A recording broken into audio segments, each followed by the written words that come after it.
আমাদের সঙ্গে উপস্থিত থাকার জন্য। শুরু হতে চলেছে সাংস্কৃতিক সংঘ ভয়েস অফ হিন্দুস্তান ও একগুচ্ছ জাতীয়তাবাদী বন্ধুদের সমবেত পরিচালনায় আয়োজিত একটি বিশেষ অনুষ্ঠান, রক্তাক্ত রাজপথের বিস্তৃত ইতিহাস। কেন বিস্তৃত, কেন রক্তাক্ত, একটু ছোট করে বলে নিই। 1946 সালে 15ই আগস্ট মধ্যরাত্রি থেকে 16ই আগস্ট অবধি কলকাতার বুকে হিন্দু নিধন যজ্ঞ যে সংঘটিত হয়েছিল, যেটাকে বলা যেতে পারে সমগ্র পৃথিবীর ইতিহাসের সর্ববৃহৎ জেনোসাইড। কিন্তু খুব দুর্ভাগ্যবশত ভারতীয় ইতিহাসে এই অধ্যায়টি সবথেকে কম আলোচিত, বা বলা যেতে পারে কখনোই আলোচনা করা হয়নি।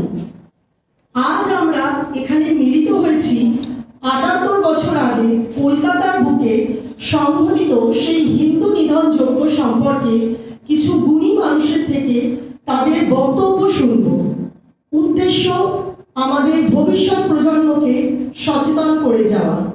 অনুষ্ঠানের সূচনা হচ্ছে প্রদীপ প্রজ্বলনের মাধ্যমে। আমি আয়োজিত সকলকে একবার মঞ্চে উপস্থিত থাকার অনুরোধ জানাচ্ছি। শ্রীযুক্ত নীলাঞ্জন দাম মহাশয়, সৌম্য মজুমদার, শ্রী রাজা দেবনাথ, ডক্টর রিনিতা মজুমদার, শ্রী সন্দীপ মুখোপাধ্যায়, শ্রী অভিজিৎ গলুই, শ্রী সুবল চন্দ্র ভক্ত এবং মানব গুহ। আমি অনুরোধ করব আপনাদের সকলকে একবার মঞ্চে উপস্থিত হওয়ার জন্য। করে নেওয়ার জন্য আমি মহুয়া সাহাকে মঞ্চে উপস্থিত থাকার অনুরোধ করব।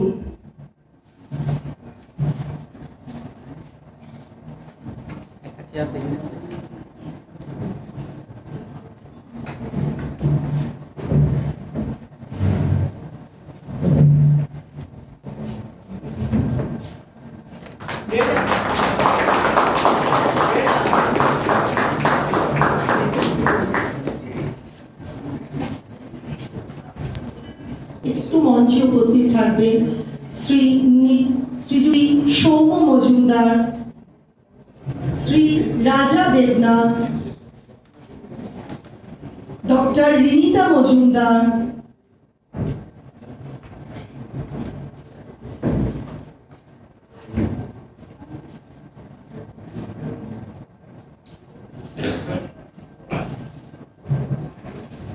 লেখক শ্রী সন্দীপ মুখোপাধ্যায়,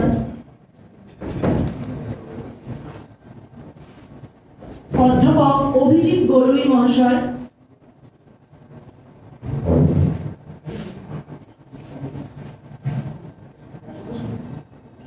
এবং শ্রী মানব গুহ মহাশয়,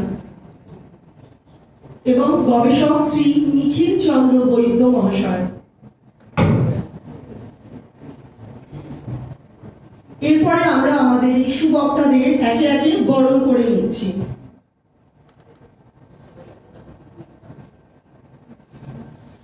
আমি শ্রী বেড়াকে মঞ্চে আসার জন্য অনুরোধ করব শ্রী সৌম্য মজুমদারকে বরণ করে নেওয়ার জন্য।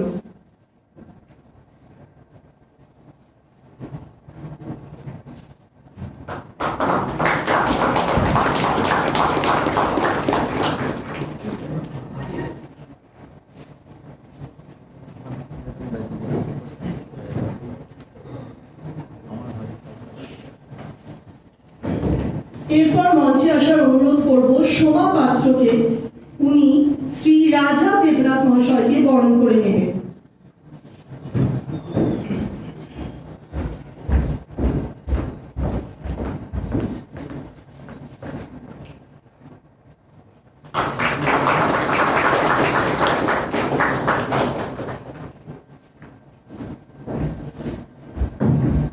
এরপর মঞ্চে আসার অনুরোধ করব অনিমা মণ্ডলকে। উনি অধ্যাপিকা ডক্টর রিনিতা মজুমদার ম্যাডামকে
এরপর উপস্থিত বক্তারা বঙ্গবীর শ্রী গোপাল মুখোপাধ্যায়কে পুষ্পদানের মাধ্যমে শ্রদ্ধার্ঘ্য নিবেদন করবেন।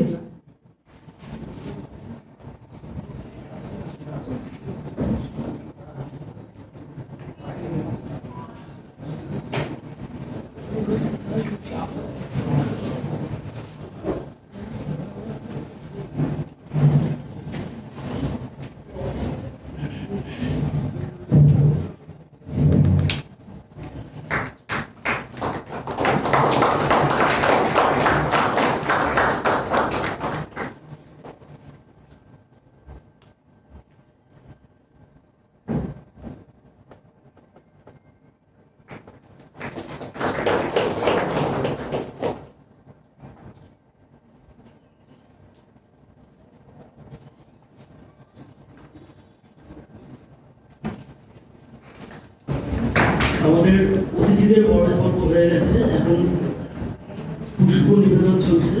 যার স্মরণে আজকের অনুষ্ঠান, তার চরণে আমরা পুষ্প নিবেদন করছি। আমরা দর্শকদের অনুরোধ করছি, যদি আপনাদের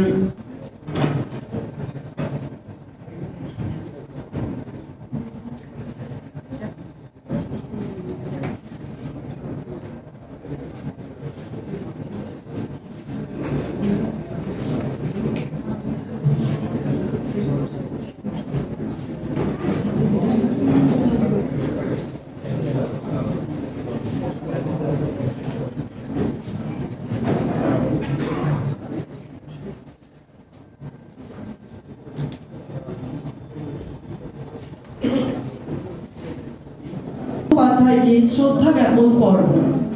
এরপর আমরা আমাদের মূল অনুষ্ঠানে ফিরছি।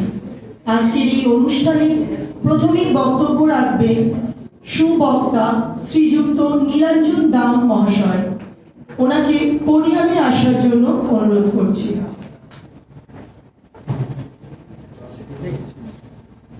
নমস্কার, আমার নাম নীলাঞ্জন দাম। আমি জানি না আমাকে সুবক্তা কেন বলা হলো।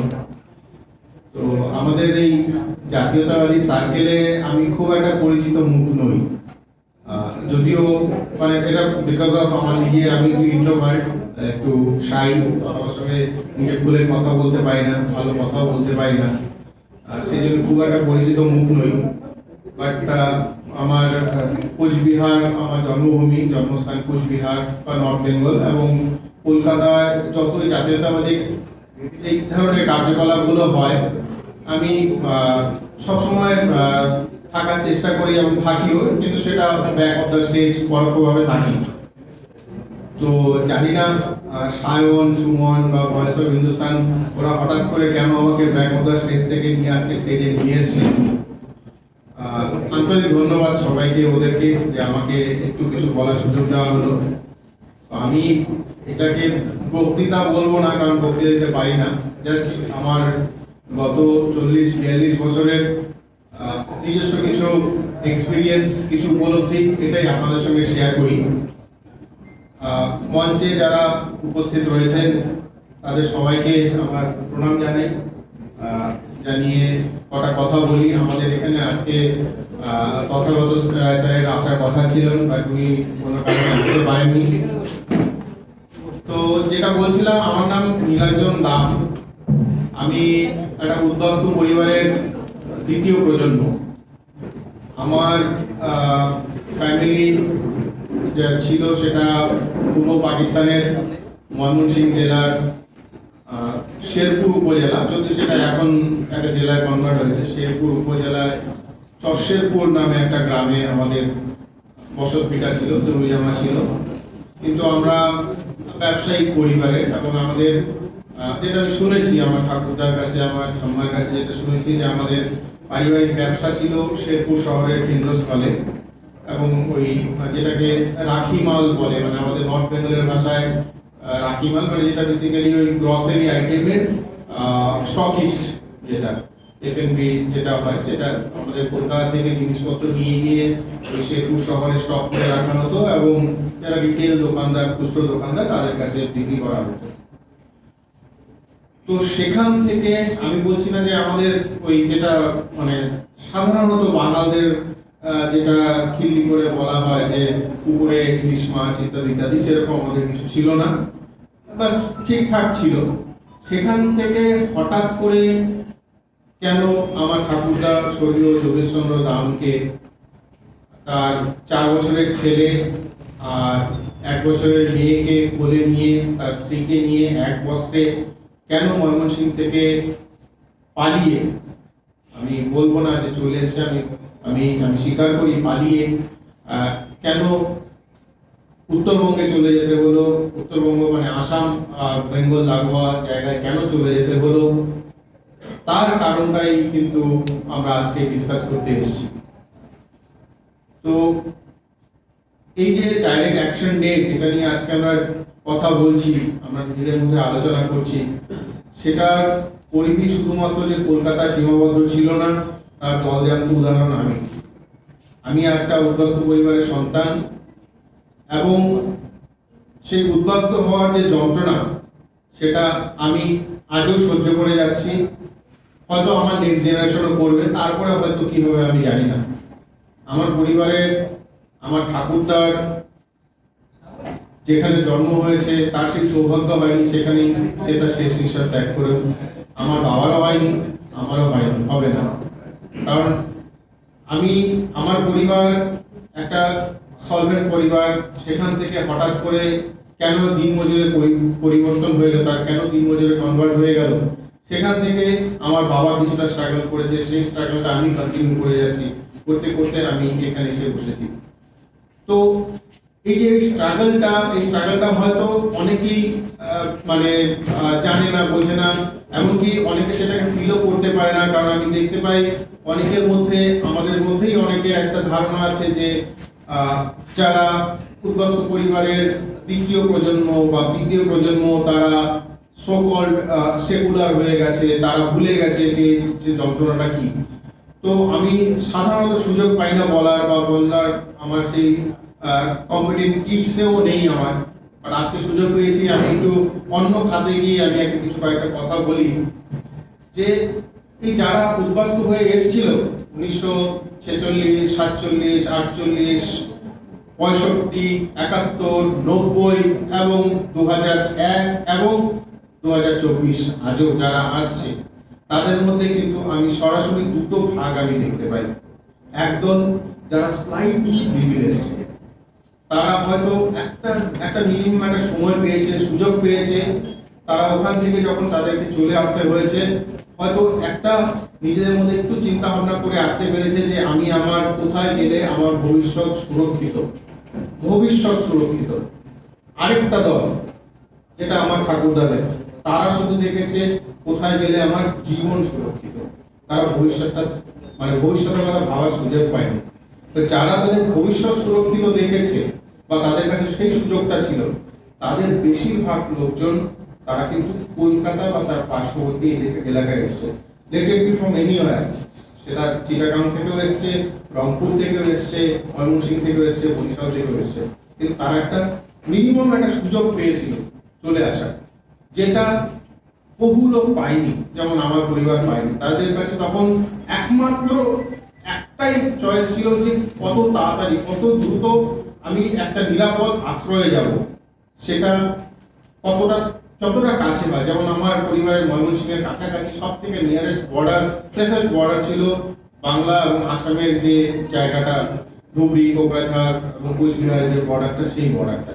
তো তারা ওখানটায় চলে গেছিল, এবং আজও কিন্তু তাই হচ্ছে। আপনারা যেটা দেখেছেন যে গত 2 মাসে যা হয়েছে, তার ফলে পরবর্তীতে যারা অত্যাচারিত হিন্দু, তারা কিন্তু বেশিরভাগ রংপুর, লালমনিরহাট, বাংলাদেশের রংপুর, লালমনিরহাটের যা সমস্ত রাজবংশী হিন্দুরা আছে, তারা কিন্তু কলকাতা আসার সুযোগ পাচ্ছেন না। তারা ওখান থেকে নিয়ারেস্ট বর্ডার কোচবিহারের কাটাতারের এই পাশে গিয়ে, আপনারা ভিডিও দেখেছেন নিশ্চয়ই, তারা ওখানে দাবি করছেন যে আমাদেরকে ভেতরে আসতেই, না হলে আমাদেরকে মেরে ফেলবে।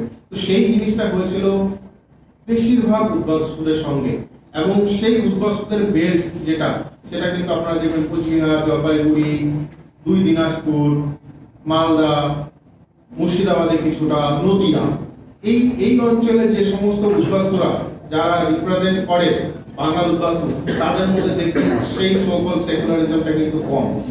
এবং এটার মেন কারণ হলো সেই স্ট্রাগলটা আমার আগের জেনারেশন থেকে, সেই স্ট্রাগলটা আমার জেনারেশনেও আমরাও সেটাকে ক্যারি করছি বা সেই স্ট্রাগলটা করছি, যেটা কলকাতা বা তার পার্শ্ববর্তী এই অঞ্চলে হয়নি। কারণ হলো যারা ওই সময় কলকাতায় এসছে, তারা ওই সময় স্ট্রাগল করেছেন, করে একটা নিজেদের একটা মাথা গোঁজা ঠাঁই করেছেন, এবং সেই মাথা গোঁজা ঠাঁই যেটা হয়েছে 2 কাঠা 5 কাঠা 7 কাঠা জমি, সেই জমিটার আজকে ভ্যালুয়েশন ইন সাম সিয়ার করোড়, এবং ফলে তাদের নেক্সট জেনারেশন তারা একটা কসমোপলিটন সিটিতে বড় হয়েছে, তারা একটা সিকিউর একটা ফাইন্যান্সিয়াল ব্যাকগ্রাউন্ড পেয়েছে বলেই তারা কিন্তু মানে সকল সেকুলারিজমে কনভার্ট হয়েছে। তো আমি ধান মানতে শিখের গীত গাইছি, তো বেসিক্যালি আমি যেটা বলতে চাইছি যে আমাদের মধ্যে এই শুধুমাত্র এই বেলটা বাদে বাকি যারা আমরা এই দেশভাগের বা এই ডাইরেক্ট অ্যাকশন ডে বা জন্য যে আমরা যারা ভুক্তভোগী, যারা উদ্বাস্তু, তাদের মধ্যে কিন্তু মুখে জ্বালাটা এখনো আছে, এবং আমাদের উচিত, আমাদের কর্তব্য সেটা যেন আমাদের নেক্সট জেনারেশনে, আমাদের যারা ইয়ং জেনারেশন আসছে তাদের মধ্যে সেটা সঞ্চারিত করা। কারণ আমরা আজকে যাকে আমরা পুষ্পস্তবক দিলাম, আমাদের শ্রদ্ধেয় প্রাতঃস্মরণীয় গোপাল মুখার্জি সাহেব, উনি যেটা করেছিলেন সেটা কিন্তু ছিল প্রোঅ্যাক্টিভ মেজার্স।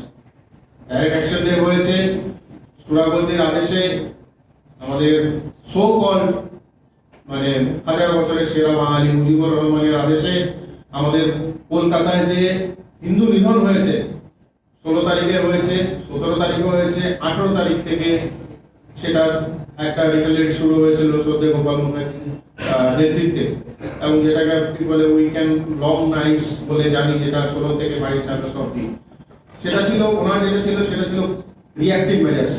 উনি সেটা একটা এগেইনস্টে করেছেন, কিন্তু আমাদের কিন্তু প্রোঅ্যাক্টিভ মেজার্সটা নিতে হবে।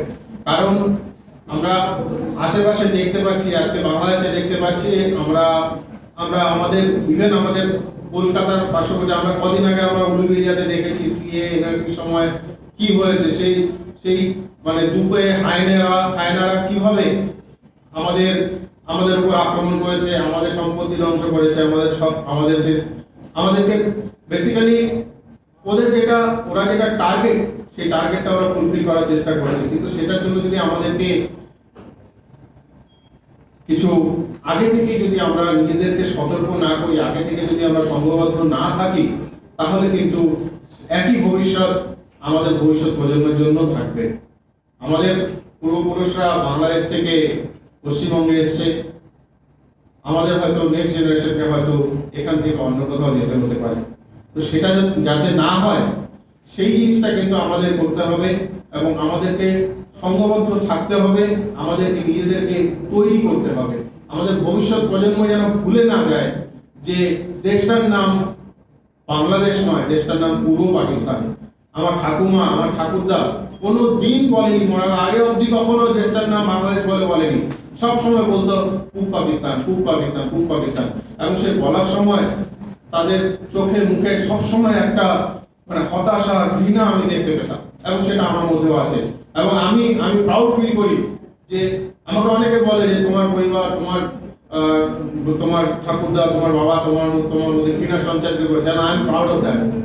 আমি চাই সেই জিনিসটা হোক। অনেকেই বলে যে আমাদের বাঙালিরা নাকি ডেয়ারিং নয়। ইয়েস, আমি ডিফেন্সে ছিলাম, আমি দেশ বিদেশের বহু জায়গায় দেখেছি, বহু জায়গায় গেছি।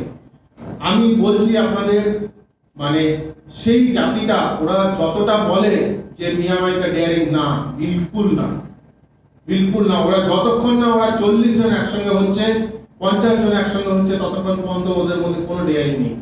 এবং সেই ঐক্যবদ্ধতা যদি আমরা থাকি, তাহলে ওরা কোনো ডেয়ারিং দেখাতে পারবে না।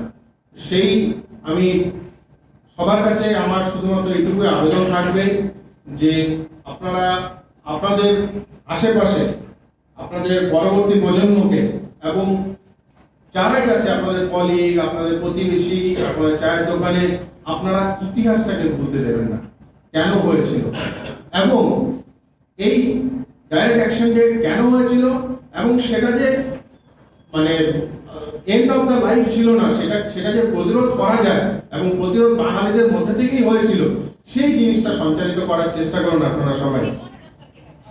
ডাইরেক্ট অ্যাকশন ডে সম্পর্কে আমরা সবাই পড়েছি, ইতিহাসে সবাই পড়েছি, সবাই জানি, যদিও আমাদেরকে পড়তে দেওয়া হয়নি, কিন্তু আমাদের আইটি বুমের জন্যই হোক আমরা এখন সবকিছু জানি, সবকিছু করতে পারি। তো সুতরাং সবাই জানি, প্লাস আমাদের মঞ্চে আরো বাকি যারা আছেন তারা আপনাদেরকে এলাবোরেটলি বলবেন। আর অ্যাজ আই সেড, আমি খুব ভালো বলতে পারি না, আমি আমার যে একটু উপলব্ধি আমি সেটা বললাম যে উদ্বাস্তু কেন, উদ্বাস্তুদের কেন কিছু অংশ আমাদের রাজনৈতিক নেতাই হোক বা আমাদের নিজেদের মধ্যেই কিছু অংশ কেন উদ্বাস্তুদের একটা প্রজন্মকে ধরে নিয়েছে বা একটা ক্যাটাগরাইজ করে দিয়েছে যে সেকুলার। আমি জাস্ট চেষ্টা করলাম আপনাদেরকে একটু বোঝানোর, আমি এইটা পেরেছি কিনা, এবং সমস্তটাই অপ্রাসঙ্গিক মনে হলো, যদি মনে হয় আপনাদের ক্ষমা করে দেবেন। আর বাকি পরবর্তী বক্তারা আপনাদের বলবেন। ধন্যবাদ।